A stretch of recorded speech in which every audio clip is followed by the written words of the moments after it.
नमस्कार, मैं हूं आचार्य सतीश अवस्थी और आपका बहुत स्वागत करता हूं लव विद एस्ट्रोलॉजी में। लव विद एस्ट्रोलॉजी आपके अपने जीवन में प्यार भरने का एक अद्भुत साधन है। लव विद एस्ट्रोलॉजी आपको कंप्लीट करने का एक अद्भुत सॉल्यूशन है। लव विद एस्ट्रोलॉजी में प्यार, रिलेशनशिप, पारिवारिक लाइफ, दाम्पतिक मैरिटल लाइफ, शादीशुदा जीवन को पूरी तरह से ठीक करने का एक साधन है। यूं कह सकते हो क्या, आसमान में बनी हुई जोड़ियों का रिपेयर करने का साधन है, रिपेयर करने का सेंटर है। यहां पिछले 20 सालों से निरंतर 20 लाख से अधिक लोग धन्यवाद कर चुके हैं। यहां रोज गीता, वेद, पुराण, शास्त्र, उपनिषद, भागवत इत्यादि का सार आपके सामने निकालकर यूं रखा जाता है जिससे आपका जीवन प्रेममय हो सके। आज आपको एक अद्भुत सॉल्यूशन लेकर के आया हूं। आज आपको वो बता रहा हूं जिससे कुछ ही सेकंड्स में आपका जीवन साथी सिर्फ आपका हो जाएगा। आज मैं वो सॉल्यूशन बता रहा हूं जिसको करते ही एक तरफ आपने करने का विचार बनाया तो आपका काम प्रारंभ हो जाएगा। आज मैं वो सॉल्यूशन लेकर के आया हूं जिसमें सामग्री के नाम पे 00 है। आज मैं वो सॉल्यूशन लेकर के आया हूं, एक अद्भुत ऐसी ताकत, एक ऐसी शक्ति, एक ऐसी अद्भुत व्यवस्था जिसको सिर्फ और सिर्फ तुम अपने मन से, अपनी श्रद्धा से कर पाओगे। आज मैं कह रहा हूं कि ये 2 शब्द बोल करके फूंक मार दो हवा में और वो हवा तुम्हारे उस पार्टनर तक जाएगी। आप सच मानना, इस फूंक का असर वहां तक पहुंचेगा ही पहुंचेगा। आपको पता है कि आप भारतवर्ष के उस क्षेत्र में रहते हो जहां पर चमत्कारों का देश है। तो देश ऐसी परंपराओं का है कि जहां पर साधु, महात्मा, संत, फकीरों से फूंक मरवाई जाती है। ये वो देश है जहां पर साधु, संत, फकीर अगर फूंक मार दें तो सच में काम होता है। इस पर बिलीव करने वालों की कोई कमी नहीं है। वो चाहे टाटा अंबानी हो या रिलायंस ग्रुप हो, हर एक व्यक्ति को इस बात पर विश्वास है कि संत फकीरों के पास ऐसी ताकतें होती हैं। जो कंदराओं में, हिमालय में बैठे हुए महात्मा, संत, अमलात्मा, जो सिद्ध साधक बैठे हैं, उनकी फूंक में, उनकी उस मंत्रों में ताकत है। आज उन्हीं के मंत्र आपको प्रदान कर रहा हूं। वो केवल और केवल ये 2 शब्द आपके अपने जीवन से वो सारी की सारी कठिनाइयों को आज के आज त्वरित दूर करेंगी जिससे आप सबसे ज्यादा दुखी थे। जिसने किया किनारा,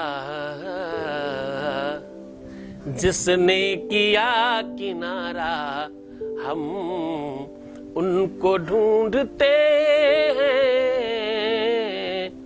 जिनका ना कोई सहारा। अब पता ही नहीं वो आएंगे या नहीं। जिनका ना है सहारा, हम उनको ढूंढते हैं। जिसने किया किनारा, हम उनको ढूंढते हैं जिनका न है सहारा। जिनके लिए हृदय में है प्रेम खूब सारा, जिनके लिए हृदय में है प्रेम खूब सारा, हम उनकी यादों को लिए, हम उनकी यादों को लिए उनका ठिकाना ढूंढते हैं।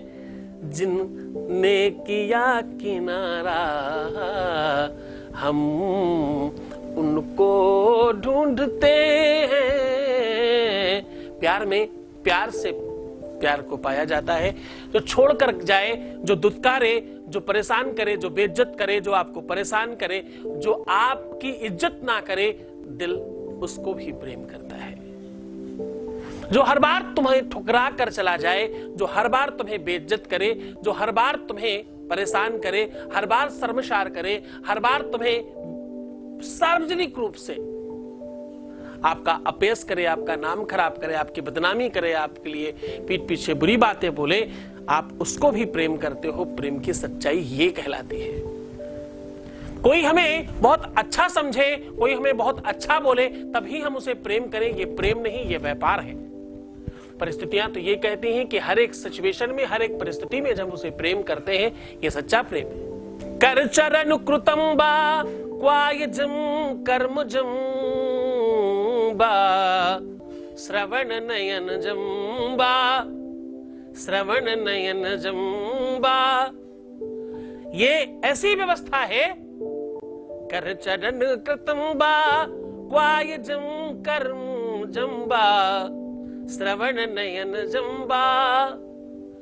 ये शाश्वत सत्य है, समझने की कोशिश करना। जहां पर नाक, कान, आंख, मुंह, पैर, हाथ सब चलने बंद हो जाते हैं, जहां पर बुद्धि, विवेक, आत्मा, चिंतन सब समाप्त हो जाता है, वहां से प्यार की हद शुरू होती है।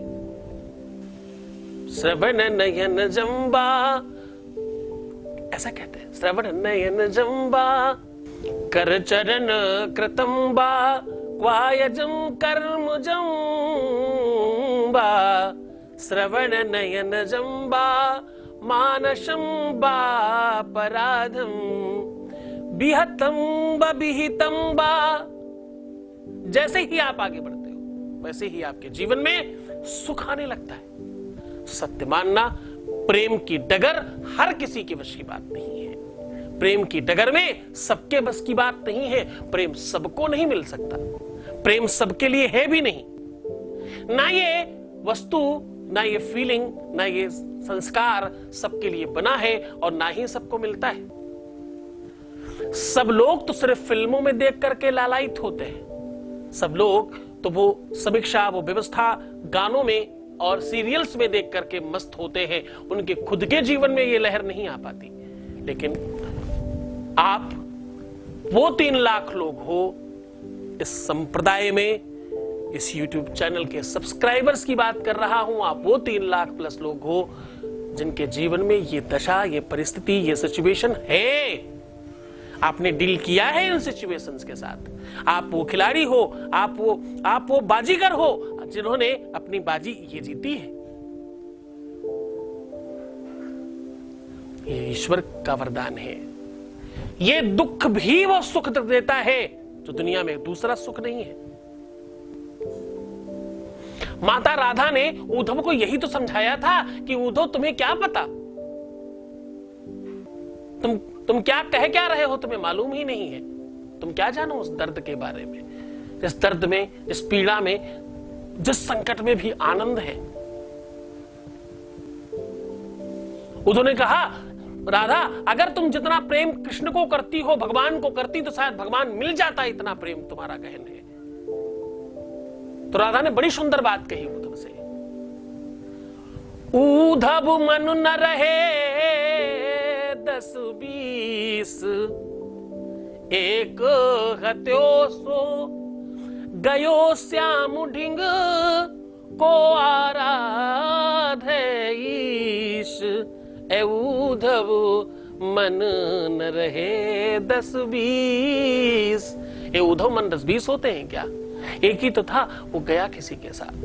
अब कौन तुम्हारे उस ईश की, उस भगवान की आराधना करे जिसकी बखान तुम कर रहे हो? और उद्धव तुम क्या जानो, तुम्हें क्या पता वो दुख के बारे में, उस पीड़ा के बारे में जिसके बारे में तुम बखान कर रहे हो? तुम्हें उस पीड़ा का पता ही कहां है अभी। हम वो स्त्रियां हैं, हम वो लड़कियां हैं जो बचपन से, जन्म से पीड़ा, दर्द मांगने के लिए व्रत करते हैं। पहले अच्छा वर मिल जाए। सत्य मानना, शादी के बाद पीड़ा मिलती है। उस पीड़ा के लिए भी हम लड़कियां उपवास करती हैं। राधा ने उद्धव से कहा। और उद्धव, एक दुनिया का सबसे बड़ा दर्द है। मेडिकल कहता है कि विश्व में इससे बड़ा दर्द बना ही नहीं, पूरे विश्व में इससे बड़ा, इससे खतरनाक दर्द है ही नहीं। उद्धव, उस दर्द के लिए हम लालायित रहते हैं। वो मातृत्व सुख प्राप्त करना जिसके लिए हम भगवान से मनाते हैं, जिससे मंदिर मस्जिद एक कर देते हैं, जिसके लिए हम सबसे ज्यादा इच्छुक होते हैं, वो मातृत्व सुख प्राप्त करना, उसमें बहुत पीड़ा है उद्धव, उसमें बहुत दर्द है। लेकिन वो दर्द इतना मिठास वाला है, वो अपने बच्चे के मुखमंडल का दर्शन करने का वो सुख, वो ममता, वो जो आकर्षण है, वो उसके आगे सब कुछ फेल लगता है। उद्धव, तुम्हें प्रेम की महिमा कहां पता है? तो प्रेम तो शाश्वत है, प्रेम तो भगवान की पूजा है, प्रेम तो आराधना है, प्रेम तो वो सत्संग है। अगर पूरे के पूरे विश्व में जितने भी देवी देवताओं ने जन्म लिया या जितने भी देवी देवताओं को हम जानते हैं, सबने प्रेम की भाषा सिखाई है, प्रेम का वरदान दिया है और प्रेम की ही डगर पे चलना सिखाया है। तो अगर हम उस पर चलते हैं तो बुराई क्या बात है, इसमें खराब क्या बात है? हाँ, मैंने बहुत बार कहा, भगवान राम ने प्रेम विवाह किया, भगवान कृष्ण ने प्रेम विवाह किया, भगवान शिव ने प्रेम विवाह किया, तो हम सब करें तो क्या तकलीफ है, क्या मुसीबत है? हो सकता है कुछ पाखंडियों ने इन सब चीजों को अलग करने की कोशिश की हो, कुछ लोगों को ऐसा लगता हो कि ये बहुत बुरी बात है, और सत्य मानना, जो लोग कहते हैं बुरी बात है वो सब उसी भगवान की पूजा कर रहे होते हैं, वो सब वही फिल्में देख रहे होते हैं जिनमें ये सब कुछ कूट के भरा है। उसके बावजूद उनको ये गलत लगता है।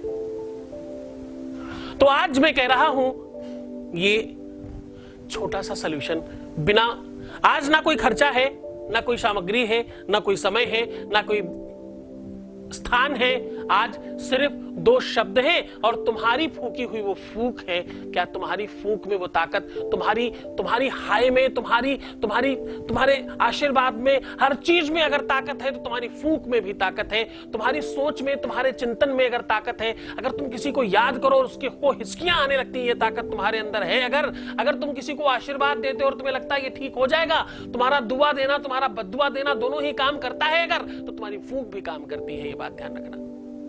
ऐसा होता है अगर तुम्हारी नींद में सोने के बाद सपने देखने की क्षमता तुम्हारे अंदर है, अगर तुम्हारे अंदर हिचकियां देने या लेने की क्षमता है, अगर तुम्हारे अंदर दुआ और बद्दुआ की क्षमता है, अगर तुम आशीर्वाद लेते या देते हो, ये सारी क्षमताओं को लेकर बैठे हो, तो तुम्हारे अंदर वो क्षमता भी है कि तुम फूकोगे तो तुम्हारा काम होगा। ये सत्य मानिए। आपने सुना होगा, श्वास का बहुत बहुत बड़ा महत्व है। बचपन में एक दोहा हमने पढ़ा था, निर्बल को न सताइए, निर्बल को न सताइए, जाकी मोटी हाय, मुई खाल की श्वास सो, सार भस्म हुई जाए। ये बड़ा प्रसिद्ध दोहा था। निर्बल को न सताइए, जाकी मोटी हाय, उसकी हाय बहुत लगती है इसलिए उसको मत सताओ। मुई खाल की श्वास सो, सार भस्म हो जाए। आपने देखा होगा भट्टी को चलाने के लिए ऐसे ऐसे पंखा चलाते हैं और उसकी हवा से आग भड़कती है और लोहा तक भस्म हो जाता है, और उसकी वो जो भट्टी में चलाने के लिए वो चरखा पंखा बनाया जाता था, उसका जो आवरण होता था वो पहले खाल का बनाया जाता था। तो कहते हैं उस खाल की श्वास से सार मतलब पूरा संसार, और सार का दूसरा मतलब लोहा भस्म हो जाता है। तो अगर किसी की हाय लगती है तो क्या आशीर्वाद भी लगता होगा? आशीर्वाद लगता होगा तो तुम्हारी फूंक भी लगेगी, वो भी तो एक आशीर्वाद है, वो भी तो एक चेतना और श्वास है, एक सोच है, एक चिंतन है, एक प्रक्रिया है। और सच मानना, योग, समास, ध्यान, प्राणायाम सब श्वास पर निर्भर है। ये छोटी चीज नहीं बता रहा हूं, आज पूरा का पूरा वेदांत उड़ेल रहा हूं तुम्हारे आगे। तुमने हो सकता है इस ग्रंथ के बारे में सुना ही ना हो, गूगल करके देखो ना वेदांत के बारे में। वेदांती, वेद पर बोलने वाले, वेदांत पर बोलने वाले बहुत कम तुमको मिलेंगे। आज वो वेदांत तुम्हें दे रहा हूं इस बहाने। श्वास छोटी चीज नहीं है, श्वास है तो तुम हो भाई। श्वास से ध्यान, श्वास से प्राणायाम, श्वास से समास, और श्वास ही है जिससे भगवत प्राप्ति का साधन बन सकता है। और सत्य मानना, जब तुम प्रेम में ओतपोत होते हो तो तुम्हारी सांसें बढ़ जाती हैं। सच मानना, तुम्हारी भाषा जैसे ही रोमांटिक होती है तुम्हारी सांसों से पता चलता है। तुम भूखे होते हो, तुम गंभीर होते हो, तुम क्रोधित होते हो, तुम सहज होते हो, तुम सरल होते हो, यह सब तुम्हारी श्वास का निर्भर है। और यही नहीं, तुम जो शब्द बोलते हो, तुम जो भाषा बोलते हो, तुम जो वर्ड बोलते हो, जो तुम्हारी वाणी में मिठास है, ये सब तुम्हारी श्वास का ही तो कमाल है साहब। श्वास बहुत बड़ी ताकत है। इस ताकत को तुमने आज तक आजमाया नहीं, इस श्वास की ताकत को तुमने समझा नहीं। तुम बचपन से देख रहे हो सकता है तुम्हारे में भी कहीं ना कहीं फूंक कभी डलवाई गई हो, नजर लग गई भी फूंक डलवा दो, बच्चा बीमार है भाई फूंक डलवा दो, उसको कुछ हो गया तो फूंक डलवा दो, अरे फलाने फकीर संत है उनसे फूंक डलवाने से सब चीजें ठीक हो जाती हैं, अरे जरा हाथ सर पर रखकर एक फूंक मार देना। ऐसा तुमने बहुत बार सुना समझा होगा। क्या तुम नहीं कर सकते? क्या क्या क्या तुम्हारे अंदर ब्रह्मा विष्णु महेश नहीं है? क्या तुम्हारी आत्मा में परमात्मा नहीं है? और अगर कोई मंत्र ताकतवर है, अगर किसी मंत्र में वो पावर, वो क्षमता, वो महत्ता, वो व्यवस्था, वो बल अगर अवेलेबल है तो तुम्हारे अंदर क्यों नहीं? तुम भी तो वो कर सकते हो, तुम्हारे अंदर भी तो ये सब चीजें हो सकती। तो जरा ध्यान से समझना उस मंत्र की महिमा।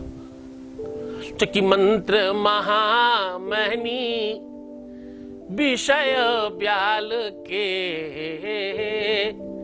मेटत कठिन कुअंक भाल के। जो तुम्हारे भाग्य कपाट में कुअंक लिख दिए गए, खराब शब्द लिख दिए गए हैं, उनको भी मेटने की क्षमता है उन मंत्रों में। ये मंत्र किसी इंसान ने थोड़ी बनाए हैं, ये मंत्र या तो भगवान ने बनाए हैं या तो भगवान के समान किसी संत ने बनाए हैं, भगवान की प्रेरणा से बनाया है। दूसरा कोई मंत्र नहीं बनाता। आज वही मंत्र की महिमा, वही मंत्र का बल, वही तुम्हारे श्वास की ताकत का समन्वय तुम्हें आज परोस रहा हूं। इसको श्रद्धा विश्वास के साथ लेना, इसे समझने के लिए भी उतनी ही गंभीर हो जाना जितनी गंभीरता में तुम्हें ले जाने की कोशिश कर रहा हूं। मैं तुम्हारी उंगली पकड़कर तुम्हें पाताल में ले जा रहा हूं। तुम थोड़ा धैर्यवान बनकर के चलना, जरा सा भी डगमगा जाओगे तो रास्ते में ही रह जाओगे। तुम अपने गंतव्य तक, अपने शिखर तक, अपने स्थान तक, अपने उस टारगेट तक इसलिए नहीं पहुंच रहे क्योंकि तुम उंगली सही से पकड़ के नहीं चलते, तुम अपना दिमाग लगाने लगते हो, इसलिए तुम असफल हो जाते हो। सफलता का एक ही गुरु मंत्र है, गुरु पर पूर्ण श्रद्धा और विश्वास रखना।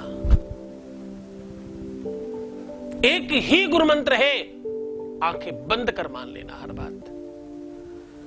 माता पिता,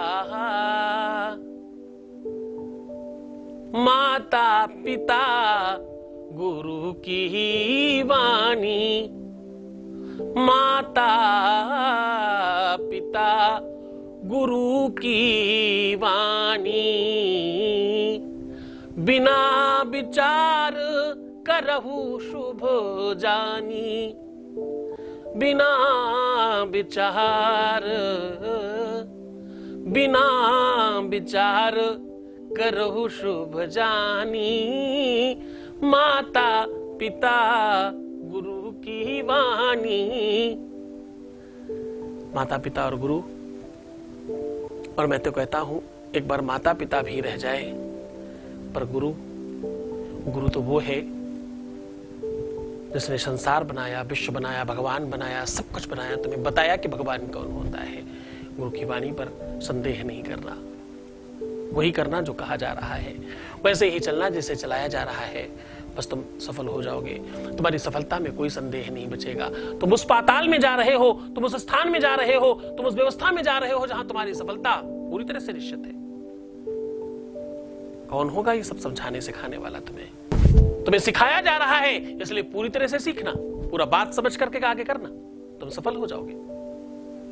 तो चलो सीधा तुम्हें उपाय को लेकर के चलते हैं। उसके पहले एक वॉइस मैसेज ले लेते हैं। Voice message please. गुरुजी आपके चरणों में कोटि कोटि प्रणाम। गुरुजी मेरे सारे काम धीरे धीरे सब काम बनने लगे। पहले आपसे पहले मैं एक लोगों से मिली थी। एक लोग दिल्ली में है, वॉइस रीडर है, नाम नहीं लेना चाहूँगी। उनको मैं फ़ीस भी दे के आई, जबकि मैंने आपको तो कुछ दिया ही नहीं है। तब भी गुरुजी में मतलब थोड़ा सा भी मेरा काम नहीं बना था। मैं जिस हालात से गुजर रही थी, आशा छोड़ दी थी। मैं समझती थी मेरी किस्मत में कुछ है ही नहीं, पर गुरुजी जब से आपसे मिले हैं ना, तो मेरे सारे काम बनने लगे। पहले मुझे लगता था मेरे काम होंगे नहीं, पर गुरुजी आई थिंक 5 महीने बाद मेरे धीरे धीरे सारे काम बनने लगे। और गुरुजी मैं आशा करती हूँ कि लाइफ टाइम मैं आपसे जुड़े रहना चाहती हूँ, और मैं चाहती हूँ कि आप मुझे गुरुदक्षा दें और गुरुजी मेरा पूरा परिवार जिस नरक में थी आपने मुझे उस नरक से निकाल दिया। मेरी थिंकिंग इतनी पॉजिटिव हो गई है ना, बहुत ज़्यादा। थैंक यू गुरुजी, बहुत बड़ा वाला thank you thank you thank you. बहुत धन्यवाद, बहुत आशीर्वाद, बहुत साधुवाद। परमात्मा आपको खूब खुश करे, प्रसन्न करे, आनंदित करे। भगवान शिव तुम्हारे जीवन में प्यार भरे और हर इच्छाओं की पूर्ति करे। जो भी बेनिफिट्स हैं, तुम्हारी कृपा, तुम्हारी करुणा, तुम्हारी श्रद्धा, तुम्हारा विश्वास, तुम्हारा प्रयत्न, तुम्हारा प्रयास, सब कुछ तुम्हारा है। मैं तो सिर्फ रास्ता बता रहा हूं। आपको भगवान प्रसन्न करे। मैं सच मानो मैं बहुत छोटा और सामान्य हूं। तुम्हारा काम हो रहा है। ये परसेंटेज अधिक इसलिए है, हमारे यहाँ सबसे ज्यादा लोगों के काम इसलिए होते हैं क्योंकि मेरे पास बच्चे बहुत बढ़िया हैं।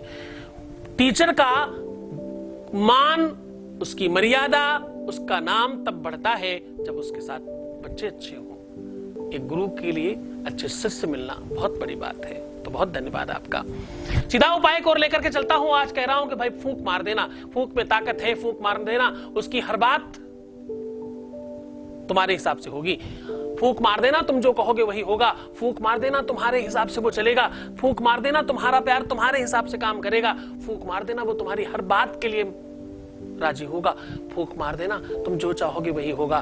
तुम्हारी इच्छा, तुम्हारा मनोरथ, तुम्हारी सिद्धि, तुम्हारा प्यार, तुम्हारा रोमांस, तुम्हारी शादी, तुम्हारा विवाह, तुम्हारा मैरिटल लाइफ, हर एक चीज में तुम्हारी ये फूंक काम करेगी। आज वो ताकत दे रहा हूं कि जीवन में जब भी कोई तकलीफ हो तो फूंक मार देना। आपके जीवन में जब भी कोई समस्या, संकट, मुसीबत आए तो फूंक मार देना। जब कोई रास्ता नहीं दिखाई पड़े तो फूंक मार देना। जब तुम्हें कुछ भी नहीं समझ में आए तो बस फूंक मार देना। जब तुम्हें ऐसा लगने लगे कि तुम्हारी हर एक परिस्थिति में तुम डगमगा रहे हो, तुम्हें कोई रास्ता दिख नहीं रहा, चारों तरफ अंधेरा है, हर कोई तुम्हारा दुश्मन है, अब तुम्हें बचाना बहुत बहुत मुश्किल है, तो बस फूंक मार देना। जब भी तुम्हें ऐसा लगे कि तो कोई रास्ता बच नहीं रहा, कोई तुम्हारा सहायक नहीं है, कोई बंधु, सखा, माता, पिता, भाई, बहन सारे के सारे दूर हैं, कोई तुम्हें बचा नहीं सकता, तो बस तुम फूंक मार देना। तुम ये समझना कि तुम्हारी फूंक में वो ताकत है। अब मैं वो गहन अध्ययन तुम्हें बता रहा हूं कि जब तुम फूंक मारोगे तो तुम्हारी गुरु की शक्ति के साथ तुम्हारी फूंक का कनेक्शन बनेगा और वो कनेक्शन एक बड़ा पुंज लेकर के तुम्हारे कार्य की ओर बढ़ेगा। उस ताकत को समझने की कोशिश करना, ये बहुत छोटी बात नहीं है। अगर तुम्हारे ऊपर गुरु की कृपा और करुणा है तो तुम्हारी फूंक में तुम्हारे गुरु का पावर बढ़ेगा। तुम्हारी फूंक में तुम्हारी गुरु की शक्ति, एनर्जी, पावर और उसकी तपस्या का बल बढ़ेगा। तुम जो चाहोगे वो होगा। वो तरीका बता रहा हूं कि आप बस सीधे बैठ जाना, अपने हाथों को ऐसे सीधे रखना और ये हाथ अपने थाइस के पास रखना, पर थाइस पर रखना मत, थोड़ा दूर रखना। सर थोड़ा सा अप होना चाहिए जैसा मैंने कर रखा है, और बस तुम्हें ऐसा लगना चाहिए कि तुम्हारा गुरु तुम्हारे सम्मुख है और तुम उससे एनर्जी और ऊर्जा ले रहे हो। पूरे के पूरे विश्व के देवी देवता तुम्हारे सर के चारों तरफ दिख रहे हैं तुम्हें। सप्तऋषि, सारे संत महंत, ज्ञानी, अमलात्मा, सिद्धस्थ, कंदराओं में बैठे हुए, हिमालय में तपस्या कर रहे संत मंत, सबकी शक्तियां, एनर्जियां तुम पा रहे हो। जब तुम ओतपोत होने लगना तो श्वास अंदर भरना कसके।